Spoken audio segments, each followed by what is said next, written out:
Buenas tardes, bienvenidos a la sesión 17, la fotografía de reportaje.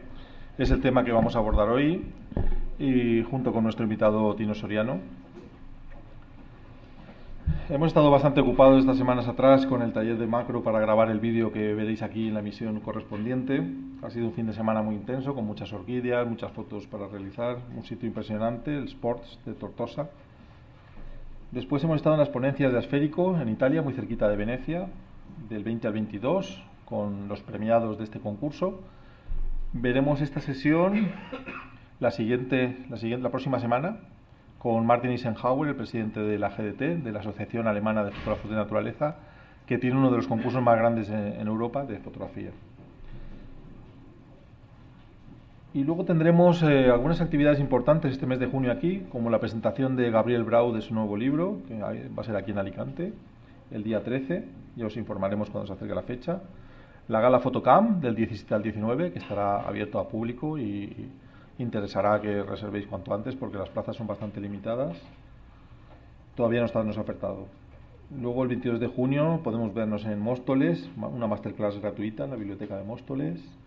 Y el 26 tendremos jurado de fotografía en el concurso AFIC de Blanes, en una sección que es de naturaleza. Bueno, vamos a directos un poco, después de ver la agenda, a la fotografía que nos ocupa hoy, que es la fotografía de reportaje. Vamos a dar un repasito, si os parece, primero a cómo surge históricamente y qué momento ocupa el nacimiento de la fotografía de reportaje. Y mientras vamos a ir viendo fotos generadas en algunos encargos, en este caso de la Embajada de España en Costa Rica. Esta es parte de las fotografías que se generaron junto con el autor Cristóbal Serrano para el proyecto Objetivo Pura Vida del Ministerio de Exteriores. Pues normalmente cuando estamos desplazados en exteriores haciendo fotografía, pues como estas que veis, lo que hacemos es en la habitación del Ecolodge o en la habitación del hotel o del albergue donde estamos, ponemos las camas patas para arriba, es decir, plegamos la cama contra la pared para dejar el sitio y montamos un pequeñito estudio. Si está emplazado en el campo, pues eso, digamos que nada más abrir la puerta encuentras como un pequeño estudio de fotografía, montado con flashes de mano, con una mesa, y ahí es donde trabajamos de noche cuando no hay luz para hacerlo en exteriores. A veces sí que trabajamos en exteriores con flashes donde encontramos a los animales, pero normalmente estos lugares que tienen animales en cautividad dentro de peceras o dentro de recintos, pues lo que hacen es prestárnoslos, digamos. Por las noches vamos a los recintos de los animales, cogemos un reptil, hacemos las fotos, lo devolvemos y así vamos trabajando. Por otro lado, utilizamos las horas de mayor interés de luz, pues los días nublados, los amaneceres, los atardeceres, para hacer fotos sin parar. Y el resto del día, si la luz no nos gusta mucho, si es un día muy soleado, por ejemplo, lo que hacemos es localizar. Llevamos una libreta y un GPS y vamos anotando aquellos sitios que nos va a convenir estar en determinadas horas. Vamos mirando también la orientación del lugar, por si tiene una foto nocturna o por si tiene una buena salida de sol. Así es como vamos trabajando. Y este tipo de macro extremo lo dejamos para el estudio. Este tipo de fotos que veis como que el fondo está muy pensado y que la propia planta hace de fondo, pues lo vamos haciendo en estudio. Para hablar del reportaje, pues hay que empezar hablando de Roger Fenton, que junto con su equipo empiezan a recibir ya encargos digamos, de documentar o bien procesos como son las guerras, o bien yacimientos arqueológicos, como sucedió pues con las ruinas de Latinoamérica, de México, de Cuzco. Digamos que se está plasmando por capas cómo se levanta un yacimiento y se deja una constancia documental mediante la fotografía. O sea que el primer aspecto del reportaje es muy documental, muy plasmar lo que se está haciendo y lo que se está viendo. Son las revistas, precisamente la aparición de las primeras revistas, las que fomentan la aparición del reportaje, los encargos, el mandar a un fotógrafo a cubrir un evento durante un determinado plazo de tiempo. Y en el caso de Roger Fenton fue la primera guerra que se había fotografiado, que es la guerra de Crimea, y lo hicieron con una crudeza, con una realidad desconocida hasta la época. Tened en cuenta que pues, no se había visto fotografías de una guerra antes, y enseñar personas muertas y tiroteadas pues era bastante duro para la época. Bueno, ahí podéis leer un poco cómo empieza a funcionar la fotografía de reportaje. Se recoge, por ejemplo, Warnacki, el fotógrafo, de Nueva York, el asesinato del alcalde de Nueva York, una foto de estas casual de que aprietas y sucede, cómo se incendia el Hindenburg. Aquí podríamos decir que el reportaje todavía no está bien maduro, no está bien preconcebido, entonces las imágenes pues sí forman unas colecciones con cierta coherencia, pero todavía no se ha desarrollado bien lo que es la narrativa visual, todavía no se recurre a la narrativa visual madura y propiamente dicha. Pues a partir de esta década, los años 20, empiezan a aparecer en las ciudades más populosas del mundo y más desarrolladas revistas que informan al lector de las actualidades. Life, Boo. El doctor Salomon fue uno de los mejores reporteros alemanes, fotografiando, en su caso, fue colecciones de personajes célebres. Se llamaba la colección Contemporáneos Célebres, que iba captando pues como tipo foto robada. Así que para profundizar un poquito más en la historia del fotoreportaje, pues tampoco quiero abundar mucho en algo que ya ha sucedido y que ya no podemos encontrar en libros y que podemos encontrar en Google. Estos autores, Felix Mann, un día en la vida de Mussolini, y Eugene Smith, estas tres propuestas, incluyendo Spanish Village, que es un reportaje hecho aquí en España, en una población rural. Recordaréis algunas fotos en cuanto las veáis, por las de los dos guardias civiles a mediodía con sombras muy duras y con los tricornios. Cuanto veáis los reportajes dirás, mira, ya sé quién son. Bueno, vamos comentando si queréis este tipo de fotografías. Esta ya es una fotografía en exteriores de noche con hallazgos casuales. Los anfibios y reptiles de noche se dejan manejar bastante bien. En cuanto la noche refresca un poco, pues se muestran menos activos, se dejan hacer un poquito más de fotos. Y lo que sí que hay que hacer es trabajar muy rápido. Son animales porque se mueven. Entonces, en cuanto encuentras que está en el sitio adecuado, de hecho esta ranita tenemos foto un poquito más centrada, luego ya salto, pues asegurar las fotos. Es decir, vamos con la cámara con una zapata con un brazo muy largo articulado, que es el que ilumina al animal, y un compañero es el que se encarga de poner otro flash que es esclavo, que en cuanto dispara el otro dispara, y que es el que procura mover de contra. Muchas veces, sin darse cuenta, te está metiendo la luz en el objetivo y te está creando aberraciones y tienes que avisarle, oye, no, me está saliendo la luz, entonces pues lo inclina más o le pone una capucha spot, y el trabajo en equipo suele dar muy buenos resultados. Este tipo de fotos, hacerlas uno solo, no se puede. No se puede porque entre que te pones, pues el animal no se va a quedar ahí quieto para ti, normalmente. El concepto del reportaje es una narración visual, es decir, contar con imágenes un proceso, una historia, un suceso. Documentarlo de forma que el espectador, sin necesidad de leer texto o leyendo muy poquito texto, pues adquiera una noción de qué está pasando en un lugar. Tiene que formar una unidad temática, no tiene por qué ser una unidad de luz, al revés. Se dice que el reportaje sí es variado mejor. Pero eso sí, el contexto, digamos el trasfondo y el mensaje sí que tiene que ser compartido. A veces incluso el reportaje lo veremos sin texto. Si hay muchas imágenes y hay mucha superficie para las imágenes, a veces hay un título y se prescinde del texto. Y esto es lo ideal, que nadie te tenga que contar qué estás viendo, porque la esencia de la fotografía es esa, que sea explícita y lo suficientemente clara para que sepas tú qué está pasando y dónde está pasando. Normalmente lo que hacen las personas y las empresas y las editoriales que encargan el reportaje es ir buscando fotógrafos. Van buscando fotógrafos, van escaneando publicaciones, escaneando me refiero buscando, mirando quién está publicando qué, en qué medios, van mirando quién gana concursos, quién tiene un blog con este tipo de imágenes de perfil, y cuando están convencidos de que el fotógrafo pues domina varias disciplinas y es capaz de realizar un trabajo lo suficientemente variado y lo suficientemente seguro, pues entonces apuestan por hacerle un encargo. Pero de primeras no encargan a cualquier fotógrafo. Casi siempre la primera vez te dan un encargo menor, de índole menor, muy documental. Pues mira, tienes que ir a estas iglesias y hacer fotos de estos cuadros o de estas capillas, porque es un arte de este tipo. Total que no te van a mandar de primeras a, no sé, a Nueva Zelanda.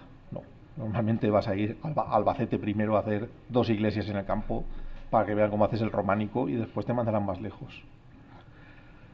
Pues aquí está un poco la habilidad del fotógrafo para ir formándose, para ir dominando estas disciplinas desde el punto de vista técnico y desde el punto de vista estético, dominando el lenguaje técnico de la alta velocidad, de la fotografía nocturna, de la fotografía aérea, de la fotografía de movimiento desde embarcaciones. Esta amalgama de disciplinas es lo que hace que el editor piense que si tienes un problema con la meteorología, si tienes un problema con la temática, lo vas a saber solucionar con alguna de las disciplinas que manejas. Y aparte, lo que te exige a ti, que es el verdadero reto para el fotógrafo, es lo que te pone nervioso por dentro cuando te llama un editorial y te dice mañana, pasado, dentro de una semana, te vas a ir a Nueva Guinea a buscar el ayaye, pongo por caso, pues no sé, lo primero que piensas es que no sé si soy lo suficientemente rápido, organizado, previsor, adaptable a esas circunstancias que me voy a encontrar. Por otro lado está el equipo que tú dispones. Si no te has preocupado de ir completando un equipo y de estar cómodo con todos los accesorios pensando que te van a sacar de cualquier tipo de apuro, que si te sale un día con el cielo muy clarito, pues tienes unos filtros, que tienes un flash para iluminar, que dominas esas materias, pues siempre vas a ir con esa sensación de que algo no va a suceder bien. Y de hecho lo nota tanto el editor como luego en el resultado se transfiere. Así que el equipo es una de las cosas que tenemos que tener muy bien estabilizadas. Uno tiene que fiarse absolutamente de lo que lleva en la mochila y saber todo lo que se puede hacer con lo que tiene en la mochila. Cuantas más cosas, mejor. No puede ser que un fotógrafo lleve 2 flashes en la mochila y luego no sepa hacer un esquema de luz o no sepa manejarlos bien. Para eso déjatelos en casa, porque si no sabes manejar la luz y no sabes qué hacer con ellos, casi siempre vas a estropear las fotos, no vas a añadir nada nuevo a la imagen. El ayaye, por supuesto, si no vas a Madagascar no lo vas a ver. Estaba pensando mientras hablaba. Esto es de lo más difícil para hacer un reportaje, mamíferos. La fotografía de mamíferos en naturaleza, estamos hablando de naturaleza, es de lo más difícil que vamos a encontrar. Son casi siempre encuentros fortuitos o animales que están viviendo pues cerca de núcleos urbanos, cerca de núcleos rurales, cerca de núcleos turísticos, donde son alimentados. Y entonces han perdido el miedo al ser humano y te dejan acercarte un poquito más. Pero en plena naturaleza es muy difícil que un mamífero se te acerque así sin más. Salvo en zonas donde están muy tranquilos ellos y no se les caza, no se les acosa. Así que cuando veamos un mamífero, pues hay que parar el coche, esté en donde esté, esto está hecho al lado de una carretera, buscar un sitio pues con un fondo adecuado y con un lugar donde se pueda mover y trabajar ahí. Y muchas veces por pareja, con otra persona que esté allí, pues no sé, pues dándole un trozo de pan para que el animal esté pendiente de otra cosa y tú estés pues como a 10 metros con un teleobjetivo haciendo esas fotos por cuestión de los fondos, en este caso, por ejemplo. Así que en este cuadratí hay una persona que le está poniendo migas dentro de este tronco, ahí, miguitas de pan y de magdalena, y mientras él se entretiene en rascar y sacar, pues el fotógrafo está a 10 metros haciendo las fotos. Bueno, pues la variedad ya veis que es una clave en la fotografía de reportaje. La variedad en resultados, en técnicas, en localizaciones, incluso os diría en escala del sujeto. No podemos ver en un reportaje sobre una tribu todo fotos de medio cuerpo de la tribu, de personas de la tribu. Acabaría aburriéndonos. Entonces, pues queremos ver dónde viven esas personas. Entonces, una foto pues, con angular, donde se ve pues todas las chozas, cómo es el poblado, cómo es el entorno, cómo se alimentan, cómo es una ceremonia, cómo van a cazar. Y todo esto escalando, utilizando nuestro rango de focales. Llevamos un angular, llevamos un tele, llevamos un zoom de tipo telemedio. Pues con estas focales lo que vamos a hacer es escalar a la persona o escalar la escena. También puede ser variado en condiciones de luz, que se nota que el fotógrafo ha estado allí al amanecer, al atardecer, en día nublado, en día de sol, y en meteorología, pues que el fotógrafo cuando estaba lloviendo pues estaba intentando hacer fotos también. Y luego sobre todo, que lo veremos más adelante, que esté correctamente editado. Es decir, que la muestra que tú llevas en tus 30 mejores fotos de este lugar, pues estén de verdad las 30 mejores fotos. Tener esa objetividad y ese conocimiento de la publicación que te están encargando para que sepas que cuando miren los descartes no digan, oye, ¿qué me has enseñado? Si tienes aquí 35 fotos espectaculares que yo no he visto. Esto da una pobre imagen profesional del fotógrafo. Si no has sabido ni siquiera elegir lo que ellos esperaban como más espectacular, es que o no conoces el medio o no estás eligiendo bien tus fotos, no tienes suficiente objetividad todavía. Como ideas básicas sobre el reportaje, Yo os diría que el aporte escrito, es decir, el tener un científico o un escritor de renombre que os va a escribir el texto, es una garantía, es un valor añadido a las imágenes. Incluso hay fotógrafos que lo pagan ellos, invierten ellos el dinero en que un señor o les acompañe, que suele ser frecuente que el fotógrafo viaje con un periodista o con un escritor que vaya documentando todo el camino y que haga una especie de diario de a bordo o que saque los datos como para redactar después, o bien a posteriori, examinando un poco las fotos y la ruta que ha hecho el fotógrafo, pues haga ese texto y construya ese texto. Y muchos fotógrafos que no quieren, que no confían en este método de encontrar un escritor o de hablar con alguna persona relevante en este sentido, pues se la juegan y sus reportajes no verán nunca la luz, pues porque a lo mejor haciendo fotos es muy bueno, pero escribiendo no. Y entonces el reportaje no sale, pues porque los textos no dan el nivel. Al revés también se puede dar el caso, no sé, no sé de muchos, pero imaginaos, ¿no? Que un fotógrafo le diga, no, no, deja de hacer fotos, mira, tú vas a escribir y este hace la foto. Te tienes que quedar un poco diciendo, vaya por Dios. Vale, pues la concepción del reportaje tenéis que tener siempre en mente que es una narración en imágenes. Las imágenes no se pueden repetir, no pueden ser aburridas una con respecto a la otra, no deben solaparse. Tenéis que documentar muy bien qué está sucediendo, cómo suceden las cosas. Por supuesto hay una labor previa de documentación, porque os pueden encargar, a ver, la ruta de la seda. ¿Qué sabes tú de la seda? Oh, yo qué sé, porque es un gusano eso que hacemos.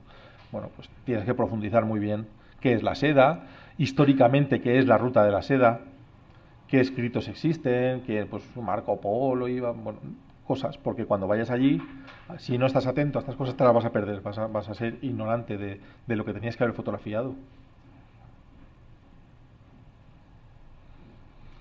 Estos son otros de esos hallazgos casuales que vas andando, andando, andando y un buen día pues te salen insectos al paso. Los insectos, junto con las plantas, son muy fáciles de fotografiar. Su percepción del entorno llega pues a unos pocos metros. Entonces, si tienes un macro bastante potente, un teleobjetivo macro, o tienes un teleobjetivo con tubos de extensión y duplicadores, puedes llegar a hacer escalas bastante grandes sin acercarte. Los fondos saldrán muy, muy desenfocados y bueno, luego se trata de iluminar con flash. No debe darnos pereza. Lo que hacemos siempre es asegurar las fotos con luz natural y una vez que están aseguradas hacemos un esquema de luz. Plantamos encima de la zapata de la cámara un flash que no va a tener ningún efecto sobre el sujeto, pero sí va a excitar el resto de los flashes del esquema de luz. Entonces, pues eso, si hay un compañero que está con otro flash y un difusor, puede crear este tipo de fotos. Esta foto está hecha muy rápida, no tiene contra, no tiene luz de contra, pero sí se ha procurado poner el flash de forma cenital y a ras del sujeto para sacar el máximo volumen, el máximo relieve en estas arrugas posible. Y ya si se dejan los bichos, pues hay que intentar hacer macros extremos o bien invirtiendo objetivos. Yo llevo un 24 milímetros con una anilla inversora, que por un lado es bayoneta Canon, por otro lado es rosca. Y entonces enroscas el objetivo invertido y puedes hacer pues aproximadamente 3:1 de ampliación directa. Bueno, es bastante rápido, bastante fácil. Se puede hacer incluso a mano, con cuidado, porque la luz va a ser la del flash y si la potencia parcial es bastante baja, ya sabéis que la duración del destello será muy corta y estaremos congelando el momento. Es bastante engorroso manejar estos objetivos porque al invertirlos, el diafragma, si está cerrado, realmente está cerrado y entra muy poca luz. Entonces tienes que enfocar abriendo el diafragma a mano, es un anillo, un objetivo antiguo, abres a f2.8 o a la mínima luminosidad que tengas, enfocas y entonces ya cierras a 16. En el momento que cierras, ya pierdes cualquier tipo de visión a través del objetivo. Ya se oscurece la imagen y no puedes enfocar ni ves nada a través de él. Bueno, esto es bastante interesante, el tema del hilo conductor del reportaje. Realmente, una de las claves del reportaje es el guión. El guión. Si tú un día encuentras un texto histórico sobre la ruta de los castillos en la provincia de Alicante del siglo XII, pues eso tiene un valor intrínseco porque hoy en día puedes constatar de nuevo cómo está esa ruta, cómo están los castillos, que te encuentras, cómo ha cambiado todo el paisaje humano y natural. Entonces, realmente un buen tema es lo que vale. Luego, por supuesto, hay que documentarlo con grandes imágenes y con buen texto. Las continuidades pueden ser visual, una continuidad visual, pues por el tratamiento de una focal. Si estás usando siempre un 300 milímetros, pues cambiará la luz, cambiará el escenario, cambiarán los actores, pero siempre esa lente va a mantener una conexión sutil entre las imágenes que tú vas a percibir. La continuidad temática, por supuesto, lo que pasa que no siempre va a ser explícito. Hay fotos pues que tienen una conexión lejana y tú estás viendo la foto y dices, y esto habla de la ruta de las sedas, estoy viendo un paisaje maravilloso. Sí, pero por ahí pasó la caravana de Marco Polo y la cruz que ves ahí con una inscripción, pues resulta que está dando fe del hecho. Pues eso, esa continuidad puede existir, debe existir. La continuidad también puede ser temporal. Temporal es algo que está pasando, es un proceso que está sucediendo y que dentro de un mes pues veremos el resultado. Se planta el campo de trigo y el trigo va creciendo y al final todo el paisaje se transforma y se vuelve verde ese campo. Pues estamos constatando ese proceso. La continuidad puede ser geográfica, una extensión de una montaña. Vamos a ascender al Kilimanjaro. Bueno, pues tú vas contando qué es lo que te vas encontrando por las laderas, qué vegetación, qué te sorprende a ti como viajero. Yo recuerdo que en mi diario de Costa Rica, pues la primera impresión fuerte fueron las plantas de Costa Rica, las flores. Llegar y decir, voy a coger el macro y voy a buscar flores. Y la primera flor que te encuentras mide 4 palmos y dices, ¿y dónde voy yo con el macro? ¿Dónde está mi angular? Y claro, ver esa floración a la que no estás acostumbrado, pues te impacta, te sorprende y creo que al lector también, como podéis suponer. Y luego puede haber otros hilos, como ese texto histórico que os decía, o una expedición realizada mucho tiempo antes. Ese tipo de cosas hay que estar muy pendientes de ellas. Después, claro, sobre el terreno os van apareciendo regalos, pues las cascadas. Mejor, además, si procuráis de cada encuentro que os llame mucho la atención, de cada cosa que vuestra percepción se sienta atraída, dar puntos de vista, dar distintas visiones. Esta está hecha bajando hacia la cascada, pero después, una vez que llegas a la cascada, te mueves por el entorno, buscas pues estos troncos en primer plano, vas buscando pues otras composiciones. Si el cielo está muy clarito, veis que las hojas tapan parte del cielo y la superficie blanca pues se reduce más. A gusto del consumidor, a gusto del fotógrafo. Hay quien no le molesta que el cielo esté blanco, hay otros que le molesta mucho. Y como aquí tampoco es un concurso, no es un jurado el que tiene que evaluarla, sino es un reportaje, pues cuanto más variado sea mejor, como ya hemos dicho. Respecto a los recursos que tiene el fotógrafo para transmitir esa variedad y calidad en su trabajo, en su encargo, tenéis unas herramientas de composición, como el escalado con las focales, el mostrar ese uso de distintas focales para que los individuos aparezcan muy próximos, pero viendo mucho el entorno, que sería el caso de un angular, o en detalle y perdiendo distracciones en el fondo, como sería un teleobjetivo a diafragma abierto. Tenemos la narrativa visual, que la estudiaremos en composición, lo que sería una metáfora visual, lo que sería una elipsis, un salto en el tiempo, lo que sería una sinécdoque, que es que una parte representa al todo, una punta de flecha puede representar la caza, las agresiones, algo bélico, la sangre, las comparaciones, las hipérboles, pues igual que en literatura hay unos recursos narrativos, en fotografía hay unos recursos de narrativa visual. También el momento, ser muy conscientes que hay cosas que duran muy poco y no se repiten más.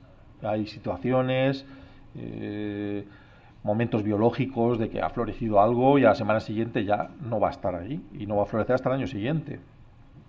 En este sentido, los fotógrafos están muy atentos a las noticias locales.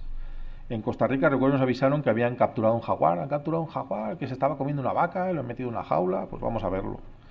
Y bueno, pues sí, salieron imágenes muy curiosas. Y lo último, pues la expresividad. Pero hay más cosas, pero yo resaltaría estas, ¿no? De tener siempre en la cabeza el cómo hacer que tu reportaje sea especial. Tened en cuenta que luego vais a competir con otros reportajes. Es decir, que esa agencia o esa revista o esa editorial va a recibir otros reportajes y algunos pueden coincidir que sean del mismo sitio y que no lo han encargado, no les ha costado un duro y encima a lo mejor es mejor que el vuestro. Entonces tenéis que tener la sensación de que por lo menos hay 4 o 5 fotos que sean muy espectaculares. Es muy difícil que una persona vaya 5 días a Costa Rica y se entretenga en hacer submarinas, nocturnas, alta velocidad, no sé. Y tú, si llevas un guión, sí te estás esforzando en dar todas esas posibilidades. Esta es una cascada desde otro punto de vista, pues un poquito más desde el punto de vista de la textura, buscando la creatividad, con una exposición larga, con un filtro de 10 diafragmas de rebaje de luz. Y bueno, pues como había un pequeño arco iris, pues ahí se ha basado un poco la foto. Tampoco es que sea muy explícita ni se vea muy bien lo que es. Pero también la imagen abstracta puede formar parte de un reportaje, mientras no bases el 80% para una revista que es de turismo, que quiere ver un poco cómo es el paisaje, y de repente llegas tú con el 80% de las tracciones, van a decir, bueno, pero mire, yo aquí no veo cómo es la playa donde va a ir el turista. Entre la propuesta de aquí hay que estar atentos es pues paisajes muy amplios, paisajes muy descriptivos, con distintas condiciones meteorológicas, el amanecer, el nublado, la tormenta, rayos, el arco iris si se produce, la nieve, la niebla. Volver a esos lugares importantes donde exista el concepto de hito. Y el hito es aquel elemento del paisaje que permite reconocerlo, el hito. Digamos que en Brasil, pues el Cristo este gigantesco que está ahí arriba en la montaña, pues claro, cuando lo ves dices, pues esto es Brasil. La Torre Eiffel, pues cuando la ves dices, esto es Francia. Pues estos hitos son los que permiten identificar el lugar sin tener que decir nada. Hay que buscarlos.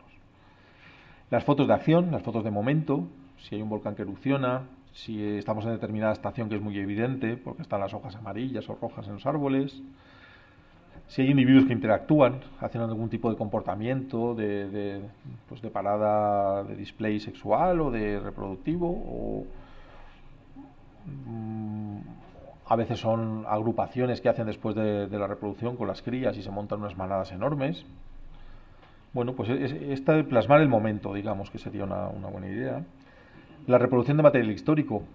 Esto lo encontraremos, pues a veces incluso donde nos alojamos. Resulta que tienen cuadros de hace 100 años del paisaje que tú estás fotografiando delante de ese establecimiento, de ese restaurante o de ese hotel. Bueno, pues podemos hacer una foto de ese cuadro donde aparezca la firma del autor y se vea que es de otra persona, pero tú estás reproduciendo ese documento histórico del que a lo mejor no hay ninguna copia. Cuando desaparezca ese cuadro no va a quedar una constancia de que eso ha existido. Y las condiciones de conservación de esos documentos casi nunca son adecuadas. Si tienen fotos antiguas, si encuentras un mapa muy antiguo, documentos de este tipo, incluso manuscritos de un viaje o un suceso. Y después también los buenos sujetos que sean peculiares, muy representativos. Hay quien entiende que en Costa Rica pues todos los pájaros son coloridos. Bueno, pues si encontráis un tucán de estos de colores, desde luego aquí no hay tucanes de colores. Solamente la visión del pájaro va a situarte en un país o en un tipo de hábitat.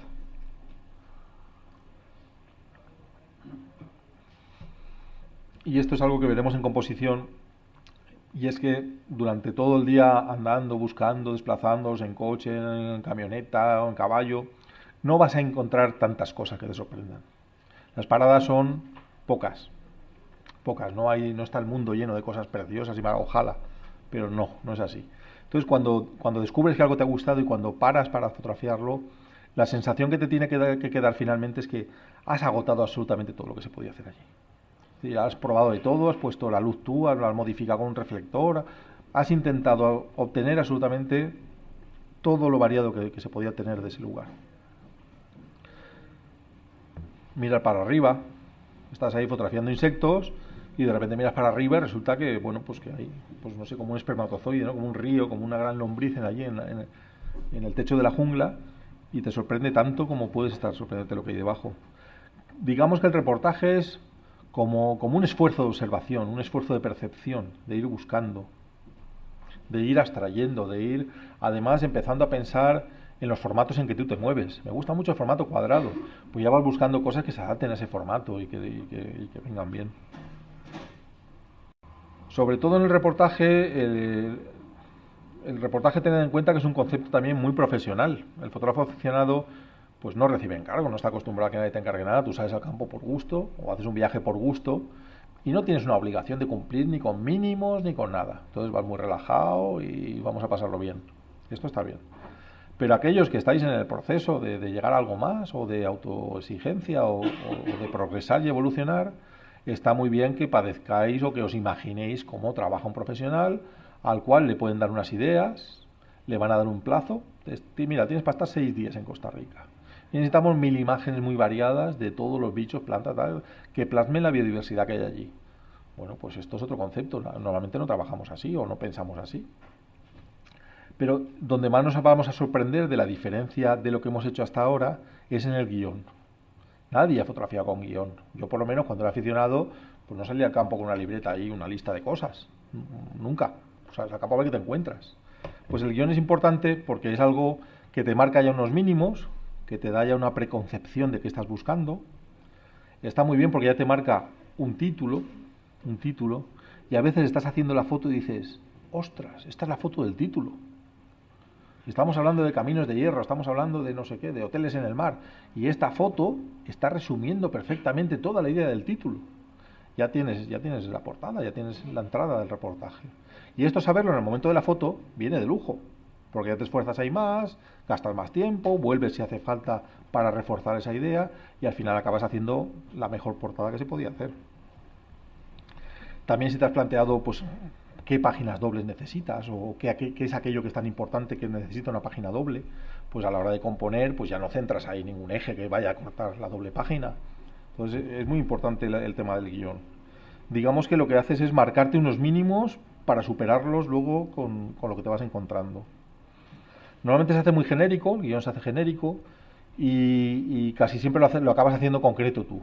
Es decir, las ideas genéricas están muy bien, pero es muy difícil plasmarlas y acabas concretando tú en el momento de la foto.